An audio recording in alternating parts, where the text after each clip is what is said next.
కీర్తనల గ్రంథము 15వ అధ్యాయము. దావీదు కీర్తన. యెహోవా నీ గుడారంలో అతిథిగా ఉండదగిన వాడెవడు? నీ పరిశుద్ధ పర్వతము మీద నివసింపదగిన వాడెవడు? యథార్థమైన ప్రవర్తన కలిగి నీతిని అనుసరించుచు హృదయపూర్వకముగా నిజము పలుకువాడే. దేవుని యొక్క పర్వతాన్ని ఎక్కదగినవాడు ఎవడు అని, యెహోవా నీ గుడారంలో నేను అతిథిగా ఉండాలి అని అంటే నేను ఏం చేయాలి అని ఒక భక్తుడు ప్రార్థన చేసుకుంటూ ఉన్నాడు. మనం ప్రార్థన చేసుకుంటూ ఉంటాం, మనం అడుగుతూ ఉంటాం, ప్రభువా మేము ఎప్పుడు సొంత ఇల్లు కట్టుకుంటాము, ప్రభువా మాకెప్పుడు పిల్లలు పుడతారు, ప్రభువా మా అమ్మాయికి ఎప్పుడు పెళ్ళి అవుతుంది, ప్రభువా మా అబ్బాయి ఎప్పుడు వస్తాడు, ప్రభువా ఈ కార్యాలు ఎప్పుడు జరుగుతాయి అనే ప్రశ్నలు మనవే. ఒక భక్తుడు ఆ ప్రశ్నలు ఏమి అడగట్లేదు. ఆయన ఏం అడుగుతున్నాడంటే, నాయన నీ గుడారంలో నేను ఉండాలంటే అతిథిగా ఏం చేయాలి? హల్లెలూయా. ఆయన ఆశ ఇది ఏ భక్తుడు అడగలేనటువంటి ఆశది. మనం అడిగే ప్రశ్నలన్నీ ఇవి. ఆ భక్తుడు అడిగే ప్రశ్న, నీ సన్నిధిలో నీ పరిశుద్ధ పర్వతం మీద నీ గుడారంలో నేను వచ్చి అతిథిగా ఉండాలి కదా, అది సత్యం. అలా ఉండాలంటే నాకు ఏవేవి లక్షణాలు నాకు ఉండాలో నువ్వేమైనా చెప్పగలవా అని అడుగుతున్నాడు ఆయన. అడుగుతూ ఆయన ఆత్మలో మాట్లాడుతున్న మాటలు యథార్థమైన ప్రవర్తన కలిగి నీతిని అనుసరించుచు హృదయపూర్వకంగా 11 విషయాలు ఉంటాయి అన్నమాట. ఉన్నటువంటి 5 వచనాలలో 11 విషయాలను మెన్షన్ చేస్తాడు కీర్తనాకారుడు. ఈ 11 విషయాలు ఎవరి జీవితంలో అయితే ఉంటాయో వాడే పరిశుద్ధ పర్వతానికి ఎక్కి వెళ్ళేటువంటి భక్తుడు. వరుసగా వివరించడానికి నేను ప్రయత్నం చేశాను, అంటే జంబల్డ్గా చెప్పాను. అంటే ఒక్కరి తర్వాత ఒక్కటి అలా వెళ్లకుండా మనకి ఎలాగ ప్రతిదినము మనం శుద్ధీకరించుకోవాలో మన అవయవాలని చెప్తూ నేను ఇక్కడ తీసుకొచ్చాను మిమ్మల్ని. యథార్థ ప్రవర్తన కలిగిన వాడు అనగానే మనం యోబు గారిని జ్ఞాపకం చేసుకోవచ్చు. తూర్పు దేశాలలో ఆయనట న్యాయవంతుడుగాను యథార్థవంతుడుగాను చాలా ఆస్తిపరుడుగాను ఉన్నాడని ఎవరు సాక్ష్యం చెప్పారు? దేవుడే ఒక వ్యక్తి గురించి అతను యథార్థవంతుడు అన్నాడు. ఆయన న్యాయవంతుడు కూడా. ఆయన ఎప్పుడు అబద్ధం ఆడడంట, నీతి విషయంలో తప్పిపోడంట. ఆయన కొన్ని మంచి నిర్ణయాలు తన జీవితంలో తీసుకున్నాడు గనుక దేవుని ఎదుట నమ్మకస్తుడుగా కనిపించాడంట దేవుడికి. కాబట్టి ఆయన చాలా ఆస్తిపరుడు, చాలా నమ్మకస్తుడు, చాలా భక్తిపరుడు. శోధకుడు వచ్చి శోధించినా సరే ఆయన భక్తిని శోధకుడు కదల్చలేకపోయాడు. కారణం ఆయనకున్నటువంటి మంచి లక్షణాలు, భక్తి కలిగిన లక్షణాలు. కాబట్టి ఈరోజు మరి ఆ పర్వతానికి ఒక దినాన దేవుడు అన్నాడు, మోషే నేను ఆ పర్వతం దగ్గరికి వస్తున్నా, ఆ పర్వతం దగ్గర నిన్ను కలుసుకుంటా, పర్వతం దగ్గరికి నువ్వు కూడా వస్తే మన ఇద్దరం మాట్లాడుకుందాం. అది పరిశుద్ధ పర్వతము గనుక వేరే ఎవ్వడూ అక్కడికి రావడానికి, ఈవెన్ ఇలా ముట్టుకోవడానికి కూడా పర్వతాన్ని దేవుడిని కాదు, పర్వతాన్ని ఇలా టచ్ చేయడానికి కూడా వీల్లేదు. వాళ్ళందరినీ దూరంగా ఉండమను, నీవు నాతో మాట్లాడడానికి పర్వతం మీదకి ఎక్కి రావచ్చు. ఎందుకని? మోషే యథార్థవంతుడు. హల్లెలూయా. నమ్మకస్తుడంట దేవుని యొక్క ఇల్లంతటిలో కూడా ఆయన. అలాంటి వాడు ఇంకెవరూ లేడు, నువ్వు మాత్రమే ఉన్నావు కాబట్టి నాతో మాట్లాడడానికి ఆ పర్వతం మీదకి నువ్వు రావచ్చు. తర్వాత యేసుక్రీస్తు ప్రభువారు వచ్చారు, ఆ పర్వతం మీదకి నేను మిమ్మల్ని తీసుకుని వెళతాను. హల్లెలూయా. మీరందరూ కూడా రావచ్చు అన్నాడు ఆయన. మీరందరూ కూడా రావచ్చు. ఎప్పుడు అంటే ఆయన చెప్తున్నాడు, నన్ను మీరు ఫాలో అయినప్పుడు.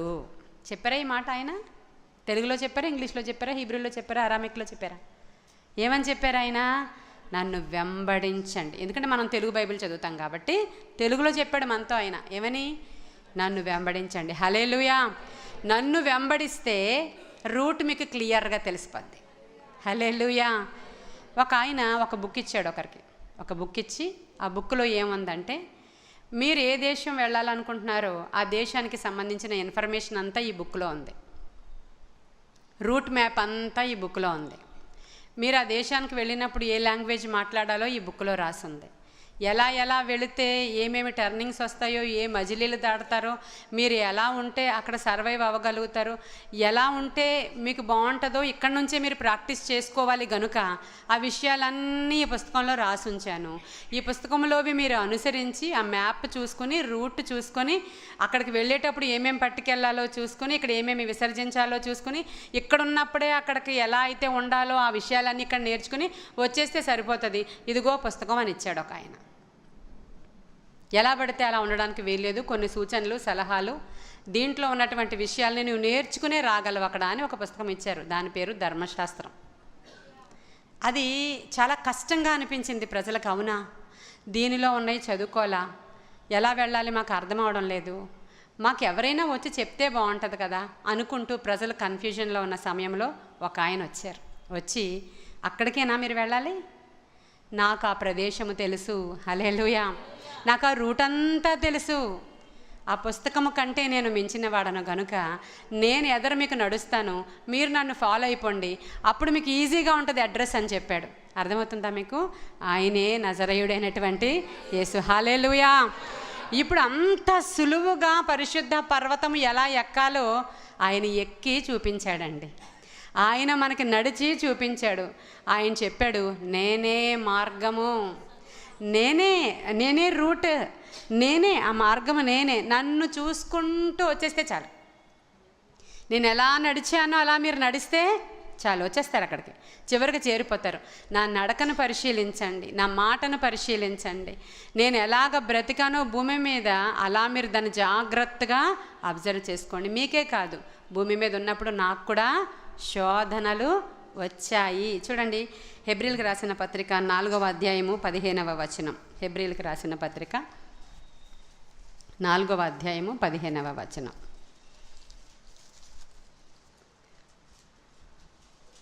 మన ప్రధాన యాజకుడు మన బలహీనతల యందు సహానుభవము లేనివాడు కానీ సమస్త విషయములలో మనవలనే శోధింపబడినను ఆయన పాపము లేనివాడిగా ఉండెను, హల్లెలూయా.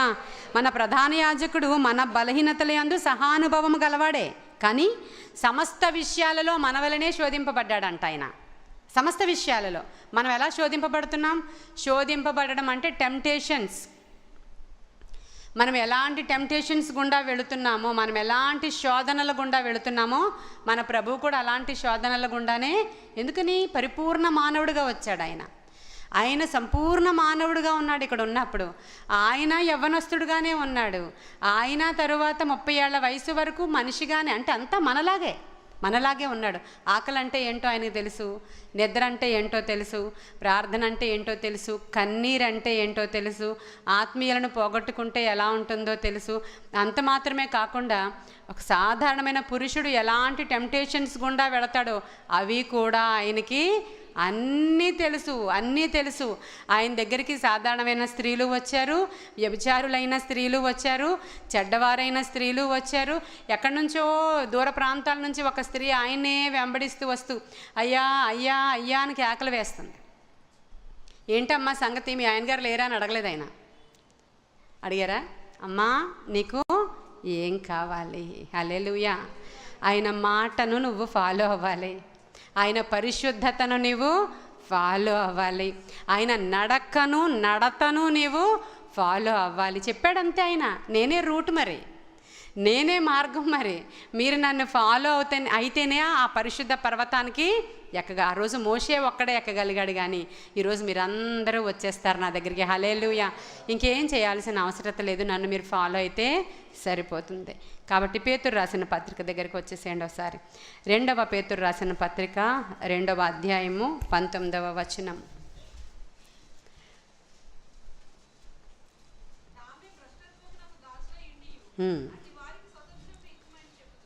నేను 20వ వచనం నుంచి చదివేస్తున్నాను, అంటే 19 చివరి నుంచి కావాలి మనకి. చదువుతున్నాను చూడండి, 19 చివరి నుంచి, పేజ్ నెంబర్ 219. పేతురు రాసిన 2వ పత్రిక 2వ అధ్యాయము 19 చివరి నుంచి చదువుతున్నాను. ఒకడు దేని వలన జయింపబడునో దానికి దాసుడగును కదా.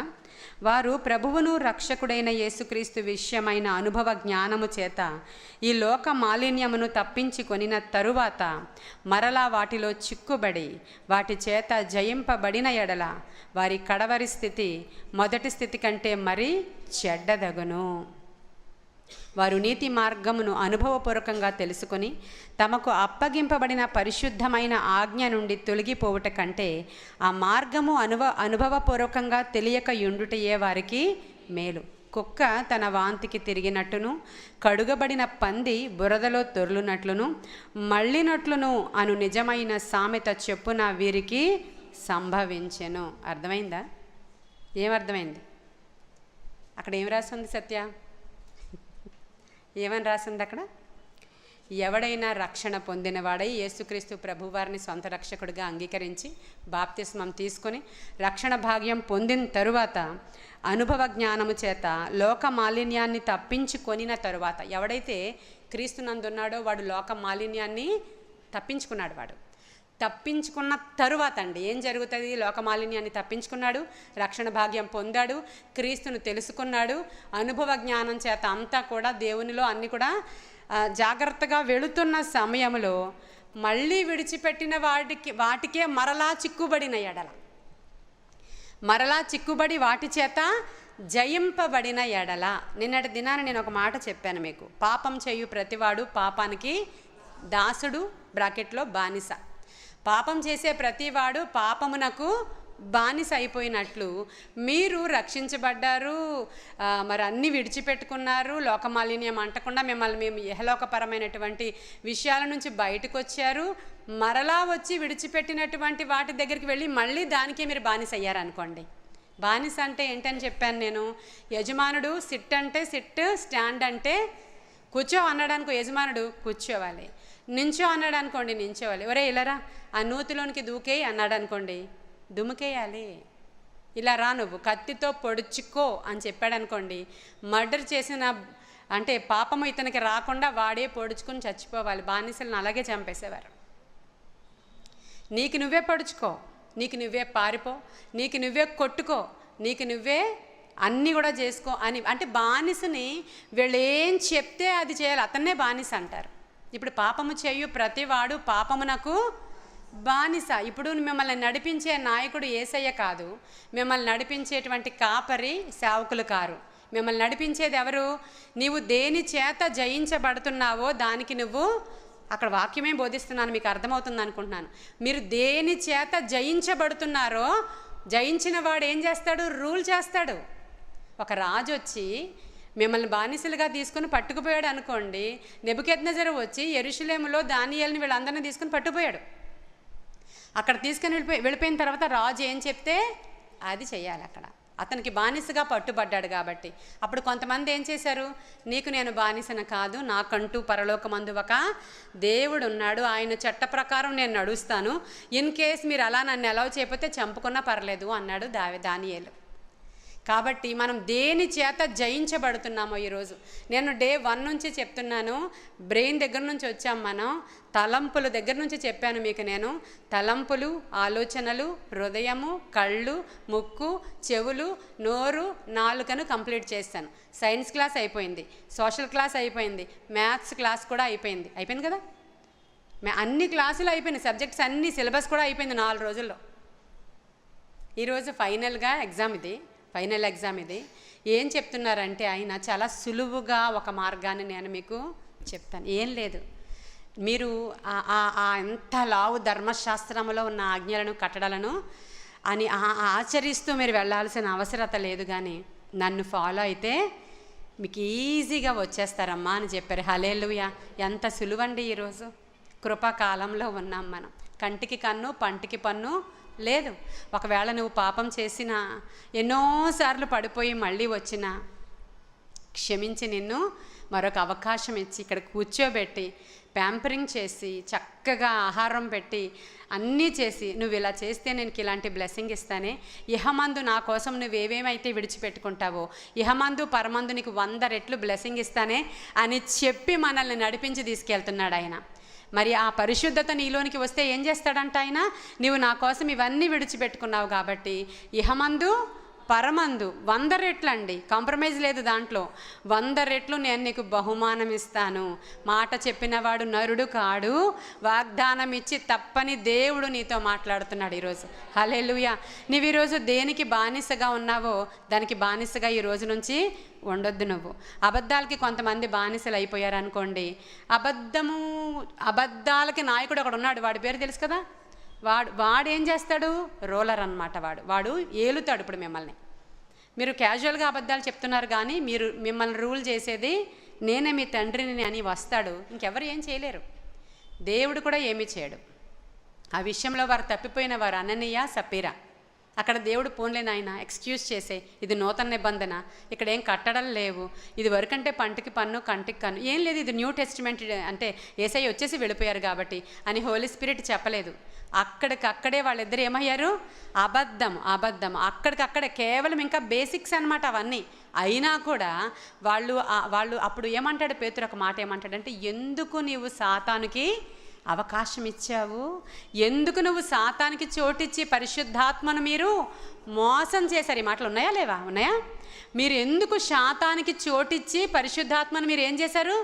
అబద్ధం ఆడేవారు అందరూ పరిశుద్ధాత్మను మోసము చేసేవారు. ప్రియమైన దేవుని బిడ్డ, ఇది చిన్న విషయము కాదు. నీవు అప్పటికప్పుడు ఎస్కేప్ అయిపోవడానికి నీవు మాట్లాడుతున్న ప్రతి మాట అక్కడ విమర్శ దినాన ఆయన దగ్గర లెక్క అప్పగించవలసి ఉన్నదని గుర్తెరిగి నీ మాట అవునంటే అవును, కాదంటే కాదుగా మీకు ఈ రోజు నుంచి ఒక్కసారి మరలా క్రొత్త నిర్ణయం తీసుకోండి. ఎందుకంటే పడిపోయిన వారిని తిరిగి లేవనెత్తే దేవుడు, పడిన వారిని ఉద్ధరించు దేవుడు. మీకా గ్రంథంలో ఒక మాట ఉంటుంది, ఏ సాతానా నేను కింద పడినను మరలా తిరిగి. ఈరోజు ఆ మాట చెప్పాలి మీరు. నేను పడ్డాను తెలుసులే, నాకు పడ్డానని అసమాన పడిపోతానని కూడా తెలుసు, కానీ ఇక మీదట నేను నీ నోటి మాటే లాక్ చేసేస్తాడు దేవుడు. ఏ సాతానా నేను క్రింద పడినను మరలా తిరిగి నేను లేతును. హల్లెలూయా. ఈ మాట ఈరోజు పౌరుషంగా చెప్పాలి. నేను దేనికి బానిసను అస్సలు కాను. అబద్ధాలు అస్సలు నేను ఈ రోజు నుంచి మాట్లాడదలుచుకోలేదు. అంతే. ఏం చేస్తారు? కొడతారు ఒక కొట్టుడు, అంతేనా? ఏమైనా తప్పు జరిగింది అనుకోండి, చెప్పేసావు నిజం ఒకటిస్తారు, అంతేనా? చంపేస్తారంటారా? చంపరు. జడ్జి గారు కూడా చంపరు కదా. అక్కడ కూడా నిజం చెప్పిన వాడికి కొంచెం ఎక్స్క్యూజ్ ఉంటుందంట జైల్లో, కోర్టులో. అర్థమవుతుందా? ప్రతి చోట కూడా. కాబట్టి పాస్టర్ గారికి అయితే పాస్టర్ గారులకి అబద్ధాలు చెప్పడం ఎక్కువ అలవాటు అయిపోయిందంట ఈ మధ్యలో. అందుకని 15 మంది ఆ సంఘంలో బాప్తిస్మం తీసుకుంటే మా సంఘంలో 100 మంది బాప్తిస్మం తీసుకున్నారని పోస్టర్ వేయించాడంట ఆయన. 100 మంది మా సంఘంలో బాప్తిస్మం తీసుకున్నారండి ఈ సంవత్సరం. అంటే అక్కడ 15 మందే ఉన్నారు సంఘంలో, కానీ చూపించేటప్పుడు కెమెరామెన్లు పైనుంచి కింద నుంచి పక్క నుంచి వెనక నుంచి తీస్తున్నారంట. అప్పుడు ఆ తర్వాత ఇంకొంచెం రోజులు పోయిన తర్వాత ఇంక అన్నీ అలాగే చెప్తున్నారంట పాస్టర్ గారు. 10 అంటే 100 అంటున్నారంట, 100 అంటే 1000 అంటున్నారంట. వాక్యం చెప్పేటప్పుడు కూడా ఇంకా హెచ్చులకు పోయి చెప్తుంటే సంఘ పెద్ద అన్నాడంట, పాస్టర్ గారు మీరు చెప్తున్నది మరీ రియాలిటీకి దూరంగా ఉందండి, మీకు అర్థం అవ్వట్లేదు, స్టేజ్ ఎక్కాక మీరు ఏం చెప్పేస్తున్నారో అర్థం కావట్లేదు, అందుకని ఒక పని చేయండి, నేను అక్కడ నుంచి కూర్చుని అంటుంటాను, ఏమైనా తప్పు చెప్తే అప్పుడు మీరు ఆగిపోయి సంఖ్యను వెనక్కి తగ్గించేయండి అన్నాడంట. అంతేనంటవా అన్నారంట. మరి అంతే, మరి లేకపోతే ఏంటి, మీకు అలవాటు అయిపోయింది బాగాను, ఏవేవో చెప్పుకొని వెళ్ళిపోతున్నారు, అక్కడికి వెళ్ళక మిమ్మల్ని పట్టుకోలేకపోతున్నాం మేము అన్నాడంట. ఎవరు? సంఘ సభ్యుడు. సరేలే అయితే నీ వైపే చూస్తుంటానులే, నువ్వు నాకు బాగా సిగ్నల్ ఇవ్వాలి అన్నాడంట. తప్పకుండా అన్నాడంట. ఇప్పుడు సంసోను గురించి చెప్పడం మొదలు పెట్టాడంట ఆయన. సంసోను పట్టుకున్నటువంటి నక్కల తోక 50 అడుగులు ఉన్నది అని చెప్పాడంట. 50 అడుగులు ఉందంట నక్క తోక. అలాంటి నక్క తోకలు పట్టుకుని 50 అడుగులు ఉన్న తోకని ఆయన కట్టి అని చెప్తుంటే సంఘ పెద్ద అన్నాడంట. 30 అడుగులు ఉంది అన్నాడంట. మళ్ళీ అన్నాడంట ఆయన అలాగా. 20 అడుగులు 25 అడుగులు ఉంది అన్నాడంట. మళ్ళీ అన్నాడంట ఆయన. అంటే 20 అడుగులు ఫైనల్, నువ్వు మళ్ళీ దగ్గకు అన్నాడంట. ఎందుకని? అంతకు మించిగా నేను తగ్గనంతే, ఆయన అబద్ధం ఆడాలంతే లాస్ట్లో, ఇంక లేకపోతే ఆయన ఉండలేడు అంతే. అర్థమైంది ఇప్పుడు మీకు?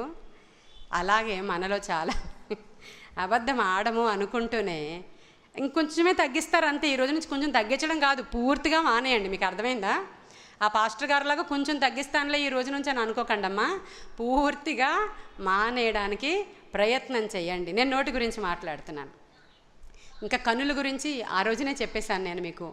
ఇక వ్యర్థమైన వాటిని నేను చూడకుండా నా కనులను నేను త్రిప్పేసుకున్నాను ప్రభువా, యోబులాగా త్రిప్పేసుకున్నాను ప్రభువా అనేటువంటి మాట. యోబుకి కష్టంగా ఉందేమో, ఆయన రాసుకుని మరీ తిప్పేసుకున్నాడు ఆయన కన్నులు. అప్పుడు ప్రభువు అన్నాడు, యథార్థవంతుడు యోబు, అతడంటే నాకు చాలా ఇష్టము, అతడి కనులను నా కొరకు సమర్పించుకున్నాడు గనుక ఈ లోకములో ఏమి జరగబోతుందో అవన్నీ విషయాల్ని కూడా నేను ఆయనకి బయలుపరచబోతున్నానని.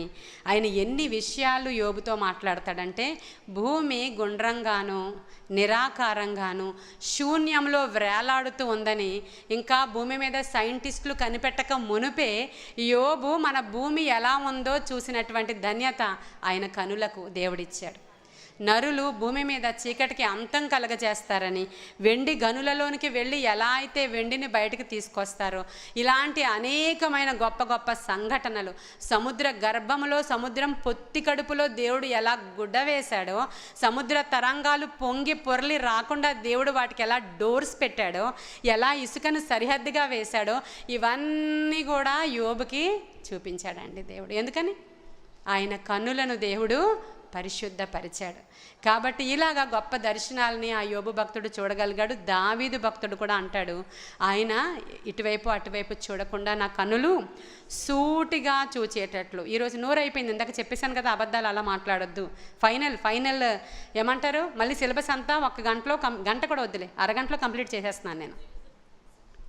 ఎందుకంటే మన శరీరాన్ని చాలా జాగ్రత్తగా కాపాడుకున్నప్పుడే, మనము శోధనలోనికి ప్రవేశించకుండానట్లుగా మనము కాపాడుకున్నప్పుడే మనము యేసు వలె ముందుకి నడుస్తాం. యేసు వలె మనం ఉండాలి అని ఆయన కోరుకుంటున్నాడు. ఆయన వలె, ఇక వాళ్ళ వలె వీళ్ళ వలె, ఆ పాస్టర్ గారి వలె ఈ పాస్టర్ గారు లాగా, ఈ పాస్టర్ అమ్మగారు లాగా, ఇంకొకళ్ళలాగా ఆ పునీతులైనటువంటి వాళ్ళలాగా ఈ పునీతులు ఈ పరిశుద్ధులు, నో నో నో, ఎవరి పేరు చెప్పలేదు. దేవుడు ఏమని చెప్పాడు? నన్ను ఫాలో అవ్వండి. పౌలు ఏమన్నాడంటే, క్రీస్తుని పోలి నేను నడుచుకున్న ప్రకారం నన్ను పోలి మీరు. ఆ మాట చెప్పడానికి చాలా డేరింగ్ ఉండాలి, ఆ మాట చెప్పడానికి చాలా ధైర్యం ఉండాలి. ఎందుకంటే పౌలుకి లోకమంతా పెంటలాగా కనబడుతుందంట, ఎవరి ముఖం చూసినా పెంట మొహంలాగే కనబడుతుందంట. ఏ నవ్వుతారు? నిజమే. పెంట వైపు మళ్ళీ చూస్తామా? రెండోసారి మూడోసారి చూడం కదా. అందుకనే పౌలు జయించాడు అక్కడ, అందుకనే పౌలు అక్కడ జయించాడు. బంగారం చూసినా పెంటలాగే కనబడుతుందంట ఆయనకి, వజ్ర వైడూర్యాలు చూసినా, పెద్ద పెద్ద బిల్డింగ్స్ చూసినా, ఏం చూసినా ఆయన ఎవ్వరు కూడా కదిలించలేరంట. ఆయన ఒకే ఒక్కరికి బానిస అంట, ప్రభువైన యేసుక్రీస్తు ప్రభువారికి. హల్లెలూయా. నేను ప్రభువుకే బానిసనన్నాడు, డిక్లేర్ చేసుకున్నాడు ఆయన డిక్లేర్ చేసుకున్నాడు. బానిసలుగా చేసి కొన్ని యానిమల్స్ని తీసుకెళ్ళిపోతారు జూకి. ఆ బయట ఉన్నప్పుడు ఆ యానిమల్స్ అంత బలమైనవి ఇంకేమీ ఉండవు. సింహం ఎంత బలమైనది, ఏనుగు ఎంత బలమైనది, పులి ఎంత బలమైనది, ఇవన్నీ కూడా బయట ఉన్నప్పుడే వాటి అజమాయిషి.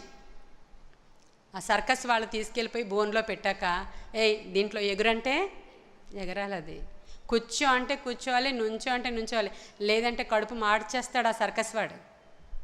అది తెలిసినటువంటి అంత పెద్ద యానిమల్ కూడా అది వాడు చెప్పినట్లు ఆటలాడుతుంది, పాటలు పాడుతుంది, ఎగురుతుంది, కూర్చుంటుంది, ఏనుగు మోకాళ్ళు వేస్తుంది, పైకెక్కుతుంది, మూతి పెడుతుంది. అవునా? మామూలుగా దాన్ని వదలండి, మొత్తం ఈ బిల్డింగ్ని తీసి అవతలికి విసిరేస్తుంది. ఆ శక్తిని పాపము చేస్తే మనము కోల్పోతాం. ప్రియమైన దేవుని బిడ్డలారా, సాతానుడు వచ్చి మనల్ని జోకర్ లాగా ఆడిస్తాడు. ఒక త్రాగుబోతు వాడు త్రాగుడు చేత, త్రాగుడికి బానిస. ఎలా ఆడిస్తుంది త్రాగుడు అతన్ని? ఎంతటి హయ్యర్ ఆఫీసర్ అయినా సరే తాగేశాడు అని అంటే ఒక జోకర్లాగా అయిపోతాడు ఇంట్లో. అంతేనా?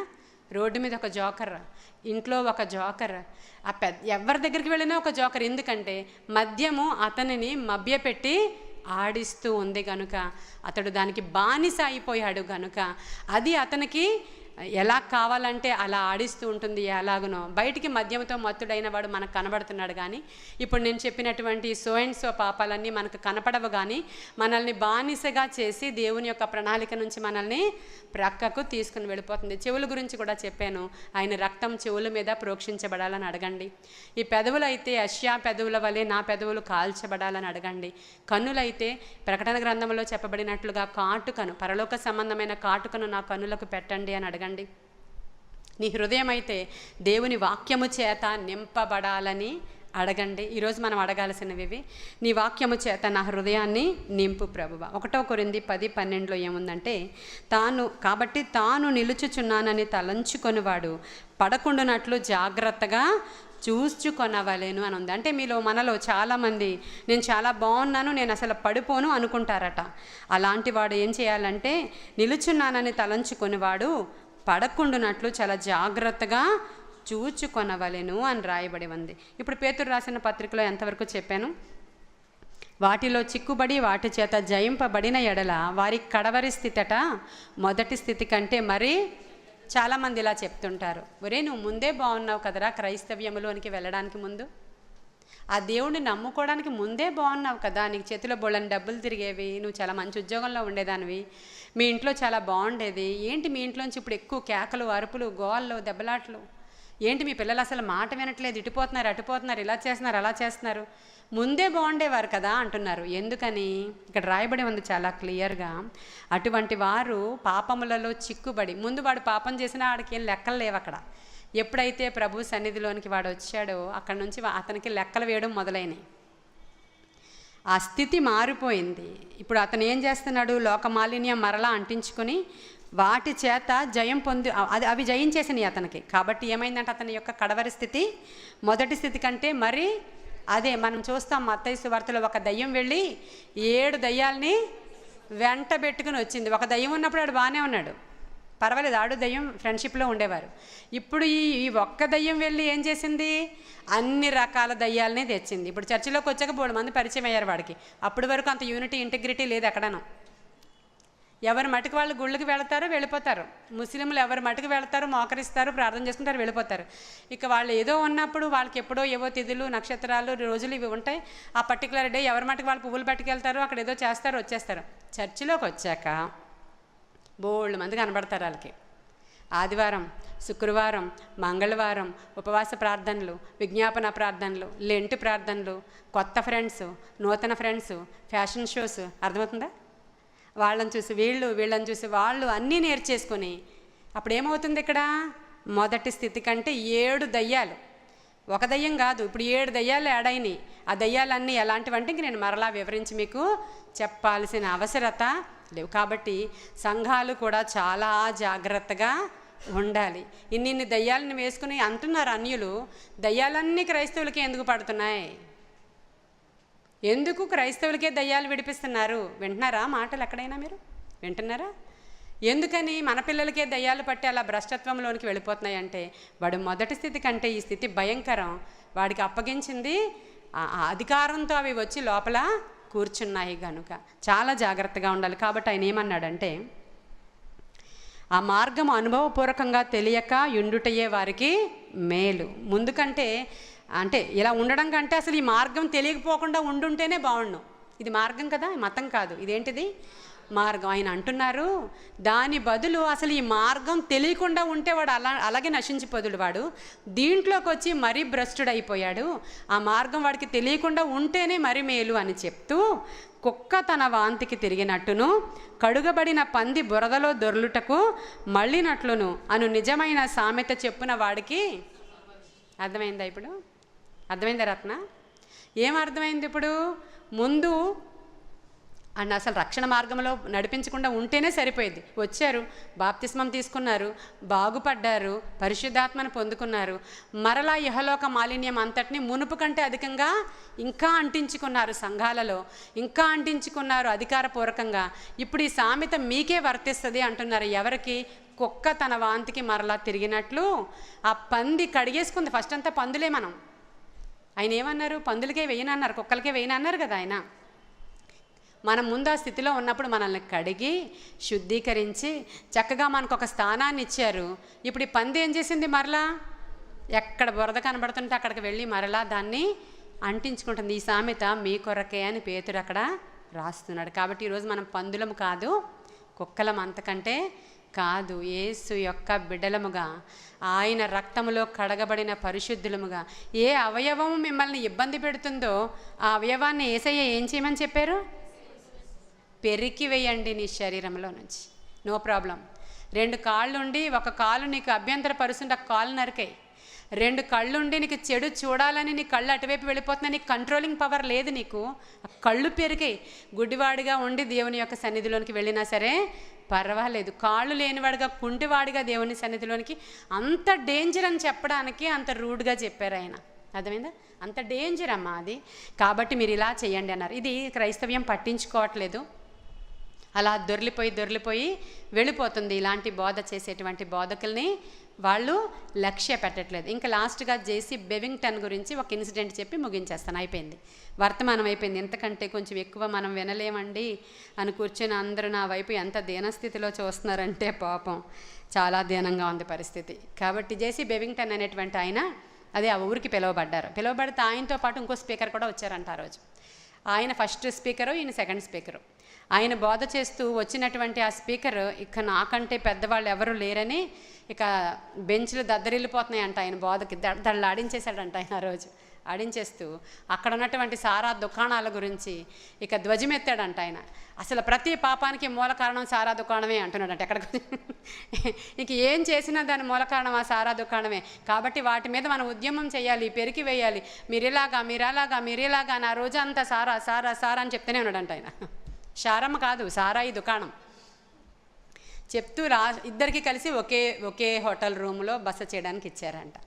ఇస్తే అప్పుడు ఆయన అన్నాడంటే, నేను మరీ కొంచెం కఠినంగా చెప్పినట్లున్నాను బెవింగ్టన్ అన్నాడంట. నువ్వు అన్నట్లే అన్నాడంట ఈయన. అలా ఏం లేదండి భలే చెప్పారు అంటాడు అనుకున్నాడంట పాపం ఆయన. అలా అనుకుంటే నీకు మొహమాటం లేదు కదా మనలాగా. అప్పుడు ఆయన ఏమన్నాడు, అవునండి అన్నాడంట. ఇదేంటి ఇలా అనేసాడు ఈయన, ఈయనకి ఇలా కాదు ఎరకాటంలో పెట్టాలి ఖచ్చితంగా, మరీ మొహమాటం లేకుండా నేను ఇంత బాగా చెప్తే చిన్న పొగడత కూడా పొగడలేదు ఈయన అనుకుని, సరే బెవింగ్టన్ గారు మా సిటీలో ఒక ప్రాబ్లం ఉంది, మా చర్చిలో ఒక ప్రాబ్లం ఉంది, చాలా బాధపడుతున్నాం ఈ పండగ డేస్లో ఇలాంటి ప్రాబ్లం మా చర్చిలోకి రావడాన్ని బట్టి. మీరే చేయాలి, మీరు గంటలు ప్రార్థన చేస్తారంట, 10 గంటలు గడ్డివాములోకి వెళ్ళిపోయి చేస్తారంట, 30 గంటలు చెట్టు త్వరలోకి వెళ్ళిపోతారంట, ఆ చివరికి వెళ్ళిపోతారంట, ఆ పొలంలోకి వెళ్ళిపోతారంట. నిజమేనా అంటే నిజమే అన్నాడు ఈయన. నిజమే. అయితే మాకు ఒక మర్మముగా ఒక ఇన్సిడెంట్ జరిగింది మా సంఘంలో, అది ఎవరు చేయలేకపోతున్నారు. ఆ కుటుంబం అంతా కూడా మా సంఘానికి రావట్లేదు, 4 నెలల నుంచి మా సంఘానికి వాళ్ళు రావట్లేదు, చాలా ఘోరం జరిగింది. అసలు ఆ యొక్క ఇన్సిడెంట్ జరగడానికి కారణం ఎవరు, ఎక్కడ, ఏం జరిగిందో చేసి మీరు చెప్పగలరా అంటే, ప్రభు చెప్తే నేను చెప్పగలను, లేకపోతే నా వల్ల కాదు అంటే, అదేంటది మీరు ఎన్ని గంటలైనా ప్రార్థన చేయగలరు కదా అని వెటకారంగా అన్నాడంట. అవునవును, ఏంటి సంగతి అంటే, ఆ ఊర్లో ఆ చర్చిలో ఒక ఫ్యామిలీ ఉంది. ఆ ఫ్యామిలీలో ఆ పాప యవ్వనస్తురాలు వివాహం కాకుండా గర్భవతి అయిపోయింది ఆ పాప. ఇప్పుడు ఎవరు ఈ పాపకి ఇలా చేశారనేది ఎవరికి తెలియదు, ఎక్కడ జరిగిందో కూడా తెలియదు. ఈ అన్నిటికీ కారణం సారా దుకాణమే అంటున్నాడు ఆయన. ఏం జరిగినా సరే దీనివల్లే జరిగింది, అందుకే మన పిల్లలు ఇలా అయిపోతున్నారు, అందుకే అలా అయిపోతున్నారని బాగా ధ్వజమెత్తాడు ఈయన. దీని గురించి మీరు తెలియచెప్పి అది ఎక్కడ జరిగింది ఇన్సిడెంట్, దేని ద్వారా జరిగింది, ఎవరితో జరిగిందని మీరు ఆ కుటుంబం మాకు రావట్లేదు, కానీ మాకు పరువు పోయింది మా సంఘానిది, మా సంఘం పరువు పోయింది, ఆ తల్లిదండ్రులు తలలు ఎత్తుకోలేకపోతున్నారు, ఇది మాకు చాలా బ్యాడ్ ఇన్సిడెంట్ ఈ పండుగ దినాలలో అని అడిగినప్పుడు, ఈ పాస్టర్ గారికి నేను చెయ్యాలా వద్దా ప్రభువా, ఇది చాలా మర్మయుక్తంగా ఉంది, అసలు ఈ ఇన్సిడెంట్ నేను తీసుకోవాలా వద్దా, నేను చేయను అని చెప్పేయాలా అని అడిగితే ప్రభువు తీసుకో అన్నారట. ఆ రిక్వెస్ట్ తీసుకో, ఇది నీకు ఛాలెంజ్, ఇది తీసుకుని పాపం ఒక్క క్షణంలో ఏమైనా చూపిస్తారా, ఆయన పాపం వెళ్ళారు, 7 గంటలు కూర్చున్నా ఏమీ రాలేదంట. మరలా 2వ రోజు 9 గంటలు గడిపాడంట. అప్పుడు సాతానుడు చెప్తున్నాడంట, బెవింగ్టన్ నీకు ఇది అవసరమా, చూడు 2 రోజులు మీటింగ్స్ వెళ్ళిపోయినాయి, అక్కడ వాళ్ళు చెప్పేసుకుంటున్నారు మీటింగ్స్, నువ్వు ఇక్కడ ప్రార్థనలోనే ఉండిపోయావు, చూసావా నీకు రేపు పొద్దున్న వెళ్ళడానికి తిరిగి నీకు డబ్బులు ఎలా వస్తాయి, నువ్వు మీటింగ్స్ చేసుకోకపోతే నువ్వు ఎలా వెళతావు తిరుగు ప్రయాణంలో, ఏంటి నీకు ఇది అవసరమా అంటున్నాడంట సాతానుడు. మరుసటి రోజు మరలా ఆయన కొన్ని గంటలు దేవుని సన్నిధిలో గడిపితే ఒక ఓల్డ్ చర్చ్ చూపించారంట దేవుడు. అది సో అండ్ సో డేట్ వేసి ఉంది, 18th centuryలో జరిగిన ఇన్సిడెంట్స్ ఇవి. ఆ డేట్తో సహా ఒక పెద్ద ఓల్డ్ కన్స్ట్రక్షన్తో కూడినటువంటి ఒక చర్చ్ బిల్డింగ్ కనబడుతుంది. దాని వెనకాల ఒక కొలను ఉంది, దానికి ఇలా దిగుడు బావిలాగా మెట్లు ఉన్నాయి. ఆ రైట్ సైడ్ వెళితే ఒక ప్లేస్ ఉంది, అలా వెళితే ఇది ఉంది, ఇలా వెళితే అది ఉంది, చర్చ్ ఉంది, ఇది ఉంది, అది ఉంది, అన్నీ చూపించారు దేవుడు. అంతే, అయిపోయింది దర్శనం. ప్రభువా ఇప్పుడు ఏం జరిగింది ఏం తెలియదు ఈయనకి, ఇంతే చూపించారు ఆయన దర్శనం. ఈయన వచ్చారు, ఆ సంఘ పెద్ద వచ్చారు, వచ్చిన తర్వాత అడిగారు ఏమన్నా తెలిసిందా అంటే తెలిసింది అన్నాడు. ఏంటి తెలిసింది అని అంటే, మీ దగ్గర ఇలా నేను చెప్పినటువంటి ఇయర్లో ఈ పేరుతో కలిగినటువంటి చర్చ్ ఈ ఊరిలో ఉందా అని అడిగారు. 14 కిలోమీటర్ల దూరంలో ఉంది ఇక్కడ నుంచి అని చెప్పారు. అక్కడే జరిగింది ఇన్సిడెంట్ అన్నాడు ఈయన. ఆయనకి చాలా కోపం వచ్చింది. చర్చ్ పాస్టర్ గారిని పిలిచారు. ఇతను ఏదో చెప్తున్నాడు వినండి, నువ్వేదో మంచోడు అనుకున్నావు, నువ్వేదో చాలా భక్తుడు అనుకున్నావు, మా చర్చికే చెడ్డ పేరు తీసుకొస్తావా? చర్చిలో జరుగుతాయా ఇలాంటివి? నువ్వేం మాట్లాడుతున్నావు? అసలు నీకు తెలుసా నువ్వేం మాట్లాడుతున్నావు? అసలు చెట్టుకు కట్టి కొట్టాలి నిన్ను. అసలు నువ్వు మామూలు వాడివి కాదు, నువ్వు నీ గర్విష్టివి నువ్వు. ఇంకా వాళ్ళ నోటికి ఏం వచ్చిందో చెప్పి ఇమ్మీడియట్గా ఊరు ఖాళీ చేసి పోతావా, లేదా అదే కొట్టుడు కొట్టాలా నిన్ను అని చెప్పి మొత్తం అందరూ ఆయనకి ఇంక ఉమ్మి వేయడం ఒకటే తక్కువంట. నీకేం చెప్పాలో కూడా అర్థం కాక మా చర్చి మీద బురద చల్లుతున్నావా నువ్వు అని చెప్పి ఆ రోజు ఆయన అనుకున్నాడంట, ఇంతకంటే గొప్ప గొప్ప అవమానాలు నేను ఎదుర్కొన్నాను, దేవుడి కొరకు నాకు ఇదేమీ సిగ్గు కాదు, నేను ఎక్కడికి వెళ్ళను అన్నాడంట. ఆయన పొమ్మన్నారు, వెళ్ళను అంటే ఎవరైతే ఈయనకి రిక్వెస్ట్ ఇచ్చారో ఆ పాస్టర్ ఆ యొక్క పెద్దని పిలిచారంట. ఆయన అన్నాడంట, ఓకే మీరు చెప్పింది నిజమే అయ్యి ఉండొచ్చు, అయినా కానీ దయచేసి వెళ్ళిపోరా మీరు, నేను వెళ్ళను అన్నాడు ఆయన. నేను వెళ్ళను అని చెప్పినప్పుడు మరలా వెళ్ళిపోయాడు ప్రార్థన చేసుకోవడానికి. ఏమీ తెలియలేదు, మరలా వెళ్ళిపోయాడు. మరలా వెళ్ళిపోయి కొన్ని గంటలు కనిపెట్టి ఆ రూట్ మ్యాప్ ప్రకారం 14 కిలోమీటర్లు నడిచి ఆ మందిరానికి వెళ్ళి కొలని దగ్గరికి దిగి రైట్ సైడ్ చూపించారు కదా దేవుడు, రైట్ సైడ్ వెళ్ళి అక్కడ వెళ్ళేసరికి ఒక హౌస్ ఉంది. అక్కడ ఆ ఇంటికి వెళ్ళి తలుపు కొట్టాడు ఈయన. వచ్చి ఆ ప్రెగ్నెంట్తో ఉన్న అమ్మాయే తలుపు తీసింది. తీసినప్పుడు చూసింది ఆమె భయపడిపోయి లోపలికి వెళ్ళిపోయి తల్లిని పిలిచింది. తల్లి వచ్చినప్పుడు నేను ఇలా సో అండ్ సో బోధకుడిని లోపలికి రావచ్చా అని అడిగితే ఆవిడ షేక్ హ్యాండ్ ఇచ్చి లోపలికి తీసుకెళ్ళింది. అయితే కలిసి ప్రార్థన చేద్దామంటే వాళ్ళకి చాలా భారంగా ఉన్నారు కదా పాపం. ఆ ఇంట్లో ఇన్సిడెంట్ జరిగి ఏడుపే వస్తుంది వాళ్ళకి. ఈయనతో పాటు ఏడ్చి వాళ్ళు కూడా ప్రార్థన చేశారు. నేను మళ్ళీ ప్రార్థన చేసుకుంటానని వెళ్ళిపోతే, అయ్యా మీరు ఈ రాత్రి మా ఇంట్లో స్టే చేయొచ్చు, మీకు పడక గది ఇస్తాము అక్కడ పడుకోండి అని చెప్పినప్పుడు సరే ఈ రాత్రి మరలా ప్రార్థన చేద్దామన్నారు. ప్రార్థన చేసినప్పుడు వారి మీదకి ఆ పరిశుద్ధాత్మ కృమ్మరింపు దిగి వచ్చి బోరున తల్లి తండ్రి ఏడ్చినప్పుడు ఆ అమ్మాయి మీద దిగి వచ్చినప్పుడు ఆ అమ్మాయిని అడిగినప్పుడు ఆ అమ్మాయి ఇన్సిడెంట్ చెప్తుంది. ఏమైంది అంటే సంఘంలో సంవత్సరానికి ఒకసారి రిట్రీట్స్ జరుగుతాయంట. ఆ బాక్స్ దానికి ఏదో ఫంక్షన్కి పేరుంది, ఆ ఫంక్షన్ జరుగుతుంది. అందరూ బాగా తయారైపోయి బాగా హుషారుగా బాగా అట్రాక్టివ్గా బాగా సంతోషంగా డిన్నర్ అక్కడ డిన్నర్ ఉంటుంది, లంచ్ ఉంటుంది, ప్రోగ్రామ్స్ ఉంటాయి. ఇప్పుడు యూత్ మీటింగ్, ఎస్పెషల్లీ యూత్ యొక్క ఎంటర్టైన్మెంట్ చాలా ఎక్కువ ఉంటుంది. ప్రార్థనలు అయిపోయాక భోజనాలు అయిపోయిన తర్వాత ఈ యూత్ పిల్లలు జంటలుగా వెళ్ళిపోయేటువంటి ఫెసిలిటీ ఉందంట ఆ ఊరిలో. వీళ్ళందరూ అలా వెళ్ళిపోయినప్పుడు ఈ పాప వెళ్ళాలనుకోలేదు, ఆ రోజు తల్లిదండ్రులు వెళ్ళలేదంట. అప్పుడు అక్కడ ఉన్నటువంటి అమ్మాయి అందంటే ఏమీ పర్వాలేదు, ఇది ఒక ఆట అంతే, కాబట్టి నువ్వు ఎవరితోటైనా వెళ్ళొచ్చు అంటే ఒక అబ్బాయి వచ్చి నేను ఊరికే అక్కడ వరకు వెళ్ళొద్దామని తీసుకెళ్ళాడంట. ఆ చెరువులో ఉన్నటువంటి వాటర్ చాలా మురికిగా ఉంటే ఇది శుద్ధీకరించడానికి పౌడర్ దీంట్లో వేస్తున్నానే అని చెప్పి నిన్న ఆశ్చర్యపోయాను. ఆ రోజుల్లో కూడా ఈ మత్తు పౌడర్ ఉందా అని ఆశ్చర్యపోయాను నేను ఆ బుక్ చదువుతున్నప్పుడు. ఆ బుక్ పేరు అంటే బయట యూట్యూబ్లో వింటున్నారు కాబట్టి మరలా ఇవి కల్పిత కథలేమో అనుకుంటారు. దిస్ ఈజ్ ద బుక్ అన్నమాట. ప్రార్థనా విజయాలని జేసీ బెవింగ్టన్ ఒక గొప్ప సేవకుడైన. అయితే ఆ పౌడర్ కలిపినప్పుడు ఆ పౌడర్ అమ్మాయికి తర్వాత తెలీదు ఏం జరిగిందో. అమ్మాయికి ఇంతవరకు వివరించి ఆమె అక్కడ చెప్పింది. అప్పటికే సంఘములో ఈయన చెప్తున్నాడు, అలాంటి యూత్ రిట్రీట్లు సంఘాలలో ఆపండి, సంఘం అంతా కలిసి ఇలా కూర్చొని బోధ చేసుకొని వెళ్ళండి, చంటి బిడ్డలకి సండే స్కూల్ మాత్రమే ఉంచండి, చాలా జాగ్రత్తగా సంఘాలలో బోధలు వెళ్ళనియండి, పరిశుద్ధత గురించి ప్రతి సంఘములో బోధించండి అని ఆయన ఏమంటారు అరుస్తూ చెప్పేవాడంట. ఆ బోధను తృణీకరిస్తుంది సంఘం అక్కడ. అప్పుడు ఈ ఇన్సిడెంట్ జరిగిన తర్వాత ఆయన ఏం ప్రూవ్ చేసుకోలేదు అక్కడ, లేదంటే ఇంకేం దండలేదు అక్కడ. అందు నిమిత్తమే దేవుడు ఈ బోధన నాకు అప్పగించాడని నాకు తెలిసింది చాలు, పరిశుద్ధాత్ముడు ప్రూవ్ చేశాడని చెప్పి ఆ ఊరు విడిచి బెవింగ్టన్ గారు వెళ్ళిపోయారు. వీళ్ళు కూడా ఊరు విడిచి వెళ్ళిపోయారు, ఈ కుటుంబం ఇంకా అవమానాన్ని తట్టుకోలేక. ఇది జరిగింది అక్కడ. ఇప్పుడు మనకి నేను ఎందుకు చెప్పాను ఇది అంటే పరిశుద్ధత కొరకైనటువంటి బోధ ప్రతి సంఘములో కూడా ఉండాలి. మరలా తిరిగి పూర్వపు స్థితిలోనికి వెళ్ళిపోతుంది సంఘము, ఇంకా ఎంటర్టైన్మెంట్ వరల్డ్లోనికి వెళ్ళిపోతుంది. వారి కొరకు ఈరోజు మనం ఎంతమంది వచ్చామో అందరము, ఎంతమంది వింటున్నారో యూట్యూబ్లో వాళ్ళందరూ సంఘాల క్షేమము కొరకు పరిశుద్ధత కొరకు అంగలార్చి ప్రార్థించాల్సిన అవసరత నిస్సి సంఘానికి ఉంది. ఫస్ట్ నువ్వు అగ్నిగా మారితే నువ్వు అగ్నిని రగిలించగలవు.